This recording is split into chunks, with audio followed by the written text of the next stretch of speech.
बोलिए बृहस्पति देव की जय। आप सभी को बृहस्पतिवार की ढेरों शुभकामनाएं। आज बृहस्पतिवार का दिन है, गुरुवार का दिन है। आज हम सुनेंगे बृहस्पति देव की व्रत कथा, बृहस्पतिवार व्रत कथा, या ये कहें कि गुरुवार व्रत कथा। आप सभी भक्तों ने आज बृहस्पतिवार का व्रत किया होगा। बृहस्पतिवार का जब हम व्रत करते हैं तो गुड़ चना लेके आपको केले की जड़ में पूजन करना चाहिए और पूजन करने के बाद यह कथा अवश्य ही सुननी चाहिए। इस कथा के बिना व्रत अधूरा है और यदि आप व्रत नहीं भी कर रहे हैं तो भी इस कथा को अवश्य सुनना चाहिए। इस कथा को यदि व्रत के बिना भी आप सुनते हैं तो भी यह कथा बहुत पुण्यदायी है। इस कथा के श्रवण करने मात्र से आपके जीवन के कष्ट दूर होते हैं, आपके जीवन की परेशानियां समाप्त होती हैं और बृहस्पति देव के आशीर्वाद से आपकी सभी मनोकामनाएं पूरी होती हैं। जिस भी किसी कामना की इच्छा की पूर्ति के लिए आप यह कथा सुनेंगे, आपकी वह कामना अवश्य पूरी होती है। आइए अब हम कथा आरंभ करते हैं। आपसे निवेदन है कि प्रभु की यह कथा है, इसको एक बार लाइक अवश्य करें और कमेंट बॉक्स में अपने व्रत की सफलता और मनोकामना की पूर्ति के लिए अवश्य लिखें जय बृहस्पति देव। अथ श्री बृहस्पतिवार व्रत कथा प्रारंभ। भारतवर्ष में एक प्रतापी और दानी राजा राज्य करता था। वह नित्य गरीबों और ब्राह्मणों की सहायता किया करता था। यह बात उसकी पत्नी को, उसकी रानी को अच्छी नहीं लगती थी। वह ना तो गरीबों को दान देती, ना ही भगवान का पूजन करती थी और राजा को भी दान देने से मना किया करती थी। एक दिन राजा शिकार खेलने वन को गए हुए थे तो रानी महल में अकेली थी। उसी समय बृहस्पति देव साधु के वेश में राजा के महल में भिक्षा के लिए गए और भिक्षा मांगी। रानी ने भिक्षा देने से इनकार कर दिया और कहा, हे साधु महाराज, मैं तो दान पुण्य से तंग आ गई हूँ। मेरे पति सारा धन लुटाते रहते हैं। मेरी इच्छा है कि हमारा धन नष्ट हो जाए, फिर ना रहेगा बांस, ना रहेगी बांसुरी। साधु ने कहा, देवी तुम बड़ी विचित्र हो। धन संतान तो सभी चाहते हैं, पुत्र और लक्ष्मी तो पापी के घर में भी होनी चाहिए। यदि तुम्हारे पास अधिक धन है तो भूखों को भोजन दो, प्यासों के लिए प्याऊ बनवाओ, मुसाफिरों के लिए धर्मशालाएं खुलवाओ। जो निर्धन अपनी कुमारी कन्याओं का विवाह नहीं कर सकते, उनका विवाह करा दो। ऐसे और कई काम हैं जिनके करने से तुम्हारा यश लोक परलोक में फैलेगा। परंतु रानी पर उपदेश का कोई प्रभाव ना पड़ा। वह बोली, महाराज आप मुझे कुछ ना समझाएं। मैं ऐसा धन नहीं चाहती जो सारी जगह बांटती फिरूं। साधु ने उत्तर दिया, यदि तुम्हारी ऐसी ही इच्छा है देवी तो तथास्तु। तुम ऐसा करना, बृहस्पतिवार के दिन घर लीपकर पीली मिट्टी से अपना सिर धोकर स्नान करना, भट्टी चढ़ाकर कपड़े धोना, अपने राजा से कहना कि हजामत बनवावे। ऐसा करने से तुम्हारा सारा धन नष्ट हो जाएगा। इतना कहकर वह साधु महाराज वहां से अंतर्ध्यान हो गए। साधु के अनुसार कही बातों को पूरा करते हुए रानी को केवल 3 बृहस्पतिवार ही बीते थे कि उसकी समस्त धन संपत्ति नष्ट हो गई। भोजन के लिए राजा का परिवार तरसने लगा। तब एक दिन राजा ने रानी से बोला कि हे रानी, तुम यहीं रहो, मैं दूसरे देश जाता हूँ, क्योंकि यहाँ पर सभी लोग मुझे जानते हैं, इसलिए मैं कोई छोटा काम नहीं कर सकता। ऐसा कहकर राजा परदेश चला गया। वहाँ वह जंगल से लकड़ी काट कर लाता, शहर में बेचता। इस तरह वह अपना जीवन व्यतीत करने लगा। इधर राजा के परदेश जाते ही रानी और दासी बहुत दुखी रहने लगी। एक बार जब रानी और दासी को 7 दिन तक भोजन नहीं मिला तो रानी ने अपनी दासी से कहा कि हे दासी, पास ही के नगर में मेरी बहन रहती है, वह बड़ी धनवान है, तो उसके पास जा और कुछ ले आ ताकि थोड़ी बहुत गुजर बसर हो जाए। दासी रानी की बहन के पास गई। उस दिन गुरुवार का दिन था और रानी की बहन उस समय बृहस्पतिवार की व्रत कथा सुन रही थी। दासी ने रानी की बहन को अपनी रानी का संदेश दिया, लेकिन रानी की बड़ी बहन ने कोई उत्तर नहीं दिया। जब दासी को रानी की बहन से कोई उत्तर नहीं मिला तो वह बहुत दुखी हुई और उसे क्रोध भी आया। दासी ने वापस आकर रानी को सारी बात बता दी। सुनकर रानी ने अपने भाग्य को कोसा। उधर रानी की बहन ने सोचा कि मेरी बहन की दासी आई थी, परंतु उससे मैं ना तो बोली हूँ और इससे वह बहुत दुखी हुई होगी। कथा सुनकर पूजन समाप्त करके वह अपनी बहन के घर आई और कहने लगी, हे बहन, मैं बृहस्पतिवार का व्रत करती हूँ, तो मैं व्रत पूजन कर रही थी, कथा सुन रही थी। तुम्हारी दासी मेरे घर आई थी, परंतु जब तक कथा होती है तब तक ना तो उठते हैं ना ही बोलते हैं, इसलिए मैं नहीं बोली। कहो दासी क्यों गई थी? रानी बोली, बहन तुमसे क्या छिपाऊं, हमारे घर में खाने तक को अनाज नहीं था। ऐसा कहते कहते रानी की आंखें भर आई। उसने दासी समेत पिछले 7 दिनों से भूखे रहने की बात अपनी बहन को विस्तार पूर्वक सुना दी। रानी की बहन बोली, देखो बहन, भगवान बृहस्पति देव सबकी मनोकामना को पूर्ण करते हैं। देखो, शायद तुम्हारे घर में कहीं अनाज रखा हो। पहले तो रानी को विश्वास नहीं हुआ, पर बहन के आग्रह करने पर उसने अपनी दासी को अंदर भेजा तो उसे सचमुच अनाज से भरा एक घड़ा मिल गया। यह देखकर रानी को बड़ी हैरानी हुई। दासी रानी से कहने लगी, हे रानी, जब हमको भोजन नहीं मिलता तो हम व्रत ही तो करते हैं, इसलिए क्यों ना इनसे व्रत और कथा की विधि पूछ ली जाए ताकि हम भी व्रत कर सकें। तब रानी ने अपनी बहन से बृहस्पतिवार के व्रत के बारे में पूछा। उसकी बहन ने बताया, बृहस्पतिवार के व्रत में चने की दाल और मुनक्का से विष्णु भगवान का केले की जड़ में पूजन करें तथा दीपक जलाएं, व्रत कथा सुने और पीला भोजन ही करें। इससे बृहस्पति देव प्रसन्न होते हैं। व्रत और पूजन विधि बताकर रानी की बहन अपने घर को लौट गई। 7 दिन के बाद जब गुरुवार आया तो रानी और दासी ने व्रत रखा। गुड़साल में जाकर चना और गुड़ लेकर आई। फिर उससे केले की जड़ तथा विष्णु भगवान का पूजन किया। अब पीला भोजन कहाँ से आए, इस बात को लेकर दोनों बहुत दुखी थी। क्योंकि उन्होंने व्रत रखा था, इसलिए बृहस्पति देव उनसे प्रसन्न थे। इसलिए वे एक साधारण व्यक्ति का रूप धारण करके 2 थालों में सुंदर पीला भोजन दासी को दे गए। भोजन पाकर दासी प्रसन्न हुई और फिर रानी के साथ मिलकर भोजन ग्रहण किया। उसके बाद वे सभी गुरुवार को व्रत और पूजन करने लगी। बृहस्पति भगवान की कृपा से उनके पास फिर से धन संपत्ति आ गई, परंतु रानी फिर से पहले की तरह आलस्य करने लगी। तब दासी बोली, देखो रानी, तुम पहले भी इस प्रकार आलस्य करती थी। तुम्हें धन रखने में कष्ट होता था, इसी कारण सभी धन नष्ट हो गया। और अब जब भगवान बृहस्पति की कृपा से धन मिला है तो तुम्हें फिर से आलस्य होता है। रानी को समझाते हुए दासी कहती है, बड़ी मुसीबतों के बाद हमने यह धन पाया है, इसीलिए हमें दान पुण्य करना चाहिए, भूखे मनुष्यों को भोजन कराना चाहिए और धन को शुभ कार्यों में खर्च करना चाहिए, जिससे तुम्हारे कुल का यश बढ़ेगा, स्वर्ग की प्राप्ति होगी और पितृ प्रसन्न होंगे। दासी की बात मानकर रानी अपना धन शुभ कार्यों में खर्च करने लगी, जिससे पूरे नगर में उसका यश फैलने लगा। उधर एक दिन राजा दुखी होकर जंगल में एक पेड़ के नीचे आसन जमाकर बैठ गया। वह अपनी दशा को याद करके व्याकुल होने लगा। बृहस्पतिवार का दिन था। एकाएक उसने देखा कि निर्जन वन में एक साधु प्रकट हुए। वह साधु वेश में स्वयं बृहस्पति देव थे। लकड़हारे के सामने आकर बोले, हे लकड़हारे, इस सुनसान जंगल में तू चिंतामग्न क्यों बैठा है? लकड़हारे ने दोनों हाथ जोड़कर प्रणाम किया और उत्तर दिया, महात्मा जी, आप सब कुछ जानते हैं, मैं क्या कहूँ? यह कहकर रोने लगा और साधु को अपनी आत्मकथा कह सुनाई। महात्मा जी ने कहा, तुम्हारी स्त्री ने बृहस्पति के दिन बृहस्पति भगवान का निरादर किया है, जिसके कारण रुष्ट होकर उन्होंने तुम्हारी यह दशा कर दी है। अब तुम चिंता को दूर करके मेरे कहने पर चलो तो तुम्हारे सब कष्ट दूर हो जाएंगे और भगवान पहले से अधिक संपत्ति देंगे। तुम बृहस्पति के दिन कथा किया करो, 2 पैसे के चने मुनक्का लाकर उसका प्रसाद बनाओ और शुद्ध जल से लोटे में शक्कर मिलाकर अमृत तैयार करो। कथा के पश्चात अपने सारे परिवार और सुनने वाले प्रेमियों में अमृत व प्रसाद बांटकर आप भी ग्रहण करो। ऐसा करने से भगवान तुम्हारी सब मनोकामनाएं पूरी करेंगे। साधु के ऐसे वचन सुनकर लकड़हारा बोला, हे प्रभु, मुझे लकड़ी बेचकर इतना पैसा नहीं मिलता जिससे भोजन के उपरांत कुछ बचा सकूं। मैंने रात्रि में अपनी स्त्री को व्याकुल देखा है, मेरे पास कुछ भी नहीं है जिससे मैं उसकी खबर मंगा सकूं। साधु ने कहा, हे लकड़हारे, तुम किसी बात की चिंता मत करो। बृहस्पति के दिन तुम रोजाना की तरह लकड़ियां लेकर शहर को जाओ। तुमको रोज से दुगना धन प्राप्त होगा, जिससे तुम भली भांति भोजन कर लोगे तथा बृहस्पति देव की पूजा का सामान भी आ जाएगा। इतना कहकर साधु अंतर्ध्यान हो गए।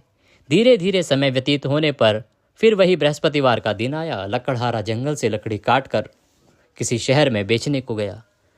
उसे उस दिन बृहस्पति देव की कृपा से और दिनों से अधिक पैसा मिला। राजा ने चना गुड़ आदि लाकर गुरुवार का व्रत किया। उस दिन से उसके सभी क्लेश दूर हुए। परंतु जब दूसरा गुरुवार का दिन आया तो वह बृहस्पति देव का व्रत व पूजन करना भूल गया। इस कारण बृहस्पति भगवान नाराज हो गए। उस दिन उस नगर के राजा ने विशाल यज्ञ का आयोजन किया था। शहर में यह घोषणा करा दी गई थी कि कोई भी मनुष्य अपने घर में भोजन ना बनावे, ना आग जलावे। समस्त जनता मेरे यहाँ भोजन करने के लिए आवे। इस आज्ञा को जो ना मानेगा उसे फांसी की सजा दी जाएगी। इस तरह की घोषणा संपूर्ण नगर में राजा के द्वारा करा दी गई।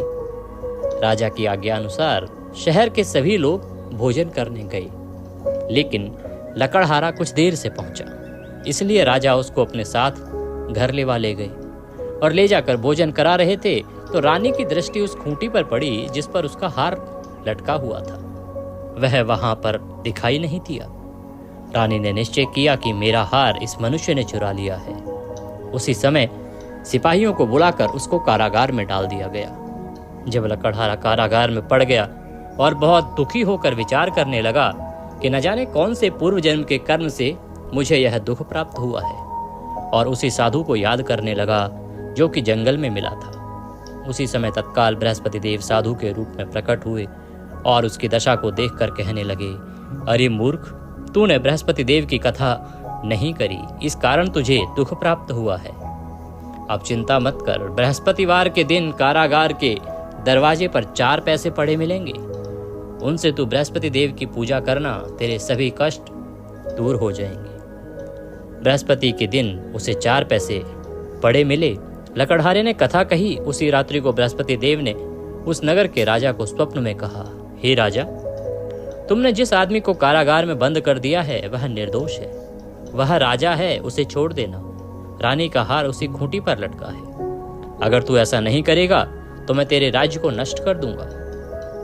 इस तरह रात्रि के स्वप्न को देखकर राजा प्रातःकाल उठा और खूंटी पर हार देखकर लकड़हारे को बुलाकर क्षमा मांगी तथा लकड़हारे को योग्य सुंदर वस्त्र आभूषण देकर विदा कर दिया। बृहस्पति देव की आज्ञा अनुसार लकड़हारा अपने नगर को चल दिया। राजा जब अपने नगर के निकट पहुंचा तो उसे बड़ा आश्चर्य हुआ। नगर में पहले से अधिक बाग, तालाब, कुएं तथा बहुत सी धर्मशालाएं, मंदिर आदि बन गए थे। राजा ने पूछा, यह किसका बाग और धर्मशालाएं हैं? तब नगर के सब लोग कहने लगे, यह सब रानी और बांदी के हैं। तो राजा को आश्चर्य हुआ और गुस्सा भी आया।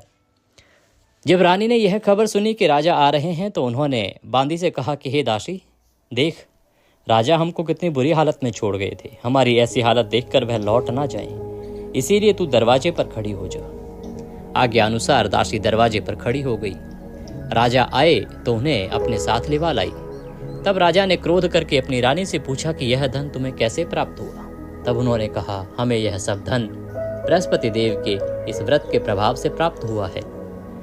राजा ने निश्चय किया कि 7 रोज बाद तो सभी बृहस्पति देव का पूजन करते हैं, परंतु मैं प्रतिदिन और 3 बार कहानी करूंगा तथा रोज व्रत किया करूंगा। अब हर समय राजा के दुपट्टे में चने की दाल बंधी रहती तथा दिन में 3 बार कहानी कहता। एक रोज राजा ने विचार किया कि चलो अपनी बहन के यहाँ हो आते हैं। इस तरह निश्चय करके राजा घोड़े पर सवार हो अपनी बहन के यहाँ चल दिया। मार्ग में उसने देखा कि कुछ आदमी एक मुर्दे को लिए जा रहे हैं। उन्हें रोककर राजा कहने लगा, अरे भाइयों, मेरी बृहस्पति देव की कथा सुन लो। वे बोले, लो, हमारा आदमी मर गया है, इसको अपनी कथा की पड़ी है। परंतु कुछ आदमी बोले, अच्छा कहो, हम तुम्हारी कथा भी सुनेंगे। राजा ने दाल निकाली और कथा सुनाना आरंभ किया। जब कथा आधी हुई थी कि मुर्दा हिलने लग गया और जैसे ही कथा समाप्त हुई तो राम राम कह के मनुष्य उठकर खड़ा हो गया। सभी लोग इस चमत्कार को देखकर हैरान रह गए। राजा वहां से आगे बढ़ा तो आगे मार्ग में उसे एक किसान खेत में हल चलाता मिला। राजा ने उसे देख और उससे बोला, अरे भैया, तुम मेरी बृहस्पतिवार की कथा सुन लो। किसान बोला, जब तक मैं तेरी कथा सुनूंगा तब तक 4 हरिया जोत लूंगा। जा अपनी कथा किसी और को सुनाना। इस तरह राजा आगे चल पड़ा। राजा के वहां से हटते ही बैल पछाड़ खाकर गिर गए तथा किसान के पेट में बड़ी जोर का दर्द होने लगा। उस समय उसकी माँ रोटी लेकर आई। उसने जब यह देखा तो अपने पुत्र से सब हाल पूछा और बेटे ने सभी हाल कह दिया। तो बुढ़िया दौड़ी दौड़ी उस घुड़सवार के पास गई और उससे बोली कि मैं तेरी कथा सुनूंगी, तू अपनी कथा मेरे खेत पर चलकर ही कहना। राजा ने बुढ़िया के खेत पर जाकर कथा कही, जिसके सुनते ही वह बैल उठ खड़े हुए तथा किसान के पेट का दर्द भी ठीक हो गया। राजा अपनी बहन के घर पहुंचा।